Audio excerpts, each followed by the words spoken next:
Hi guys, thanks for joining me today. We're going to be discussing Algorand. Today is March 14th, 2022. My name is Aaron, and I am going to be going over a few things here in the world of Algorand, which is a cryptocurrency.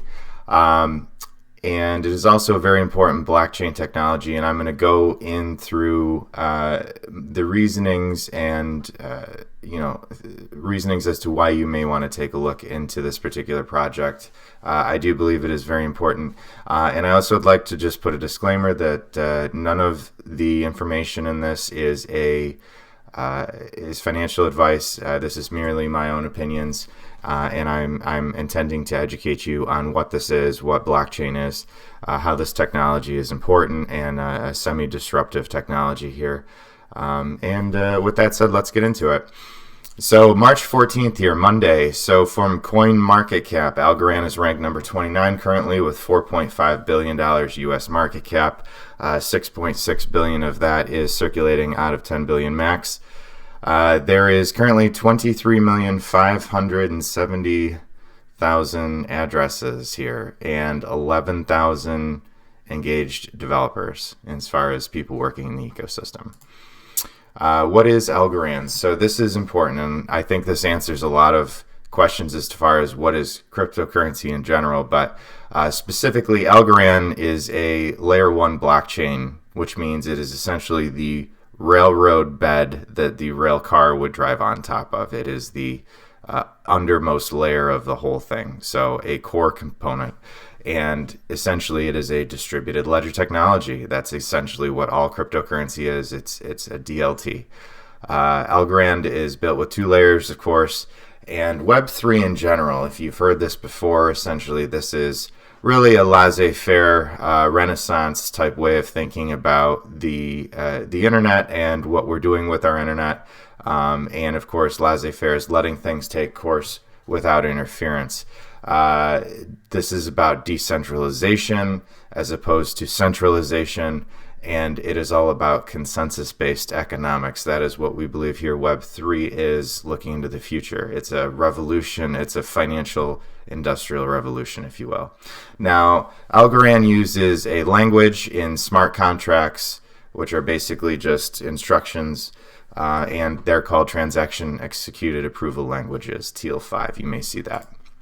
Now, Algorand also uses Byzantine agreements. These are the zeros and the ones, if you can imagine them in your head.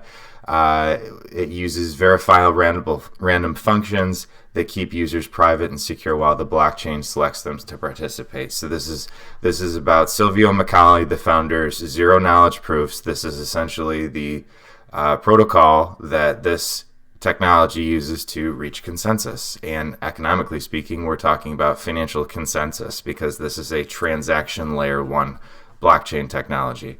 And of course, we have all of the reasons and things that this down here attempts to correct. And of course, this is a link to the paper on Silvio Macaulay's paper about the Byzantine agreements. And yes, it is a two-phase commit protocol. Pure proof of stake, PPOS. Algorand uses this to validate cryptocurrency transactions as opposed to proof of work, POW.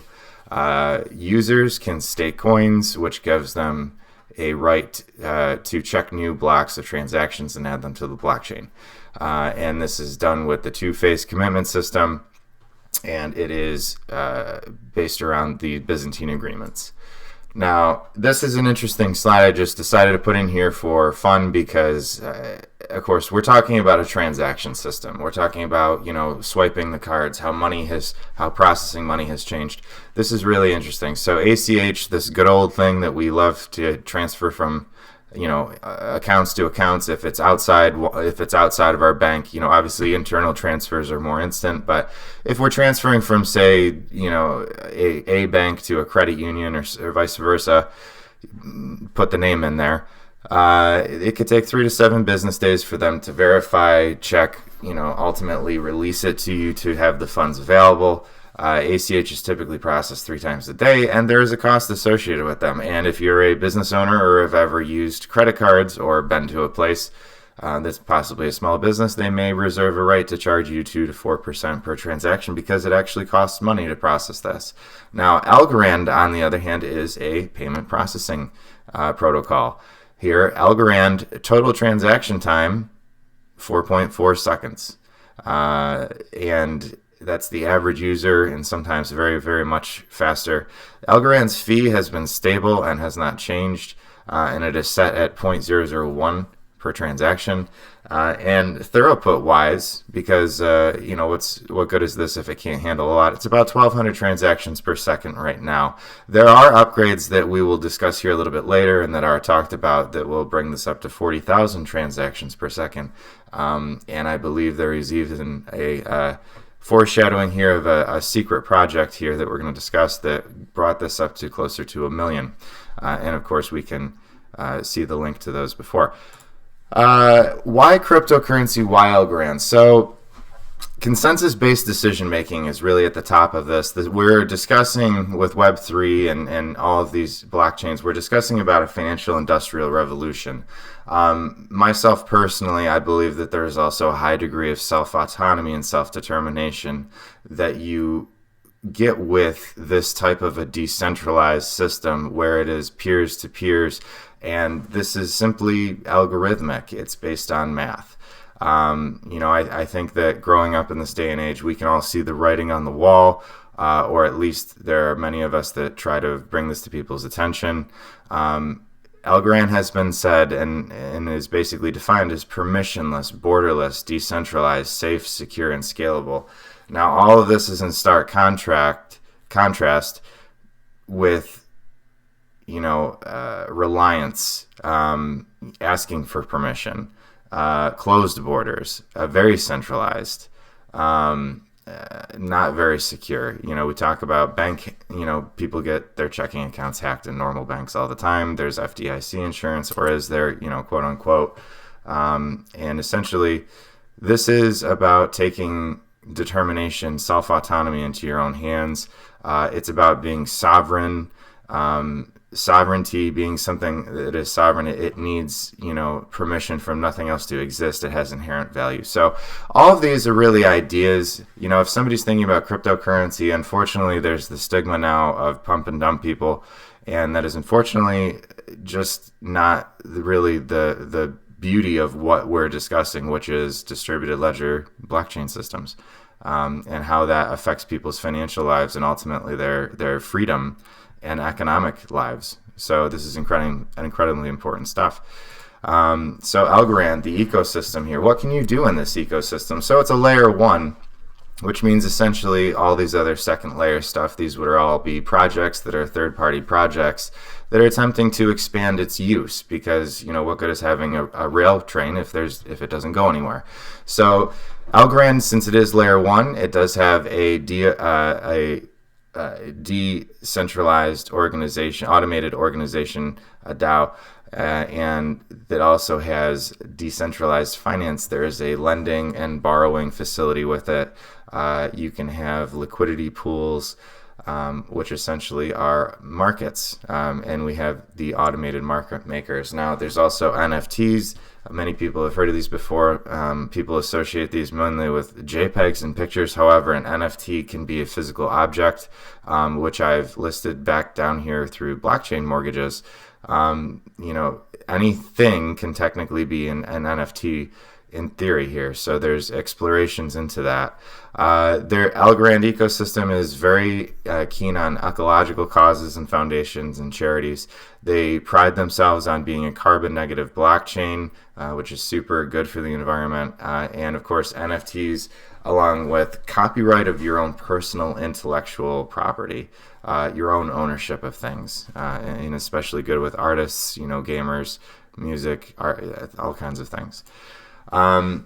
Now, this is something I want to bring to people's attention, because this is a why Algorand thing. This is a future-looking thing. These are called Falcon keys. This is something that not every cryptocurrency even considers, but is something that Algorand has inherently built in. And I also want to bring up how the RAM economy down here at the bottom there, as far as a highlight, actually allows it to be breaking into the mobile sector, so into small form factor, low power usage things. So this is going to be everywhere. But yes, Falcon keys are security. What we know about crypto is you have your keys, and your keys are your own passphrases. And in a world of quantum computing, which we are breaking into year by year, those types of things can be put more and more at risk.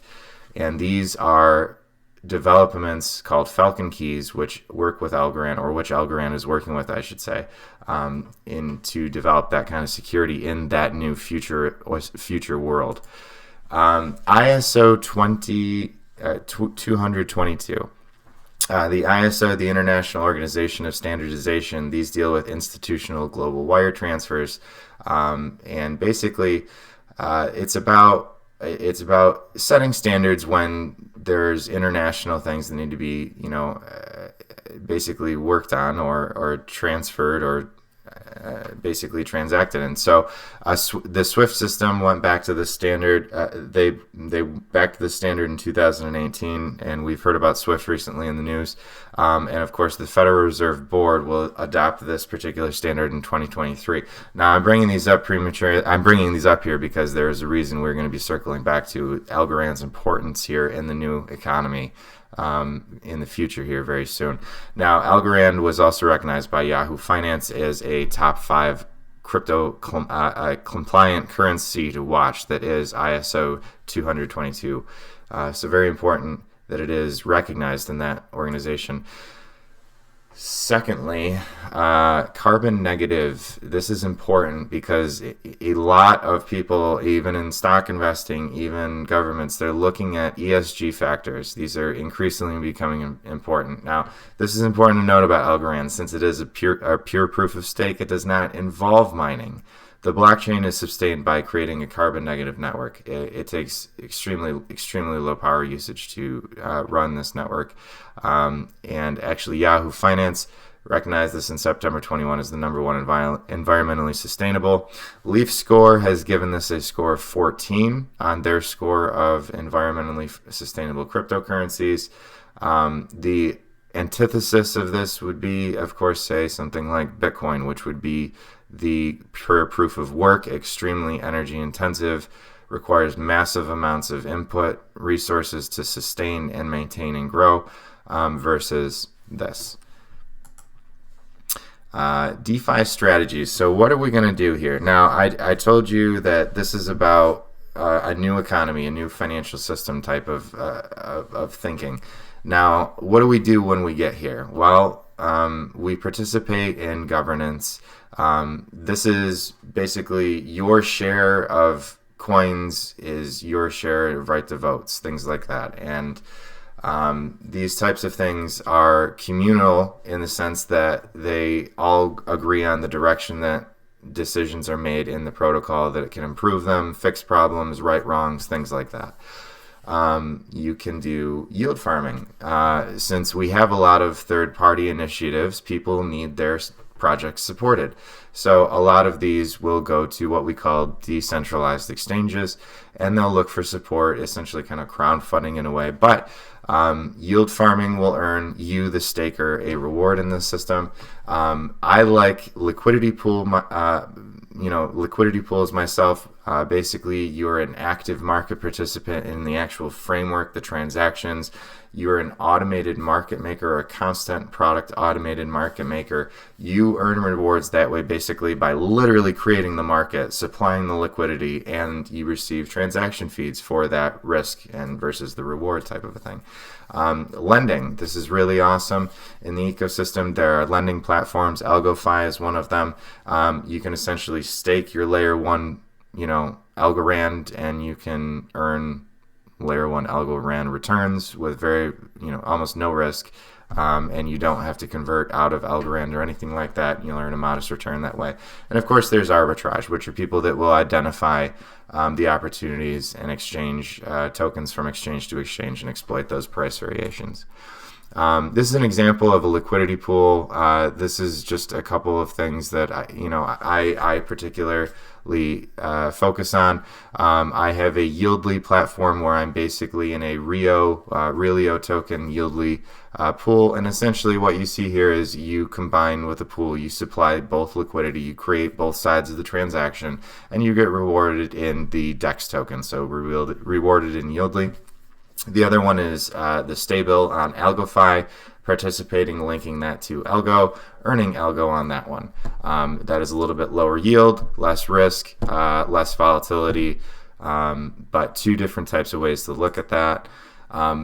I also particularly like the real estate projects, and that's something to note on this. I do have a very big interest in seeing how the mortgage blockchain is going to work and the NFT housing. And there's actually two projects here that are working very diligently to get these. So I think they just deserve some recognition. I do not they don't support me in any way here, but this is just from my own research.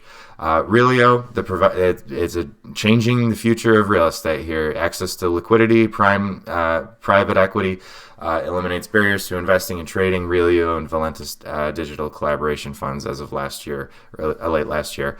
Lawfully AI, check this out, very interesting. Goal to make investing as simple as stocks or crypto. The way it works, basically, they've tokenized properties that are paid in cash, and you can essentially own a stake in a property. There are caps, so they do prevent whales in these, and I know that there are a couple state jurisdictions that's not currently allowed in. However, this is really an interesting concept, the NFT, a tokenized version of a house.